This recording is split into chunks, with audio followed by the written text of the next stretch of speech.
isa sa mga hulang magaganap sa ating panahon.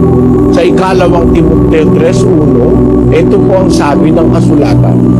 Datapwat alamin mo ito na sa mga huling araw ay darating ang mga panahong mapanganib, sapagkat ang mga tao'y magiging maibigin sa kanilang sarili, maibigin sa salapi, mayayabang, mga mapagmalaki, mapagtungayaw, masuwayin sa mga magulang, mga walang pasalamat, mga walang kabanalan, walang katutubong pag-ibig, mga walang paglulubag, mga palabintangin, mga walang pagpipigil sa sarili, mga mabangis, hindi mga maibigin sa mabuti, mga lilo, mga matitigas ang ulo, mga palalo, mga maibigin sa kalayawan kaysa mga maibigin sa Diyos, na may anyo ng kabanalan, datapwat tinanggihan ang kapangyarihan nito, lumayo ka rin naman sa mga ito.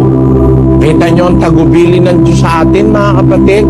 May mga tao sa mga huling kapanahunan, may anyo ng kabanalan, datapwat tinanggihan ang kapangyarihan nito.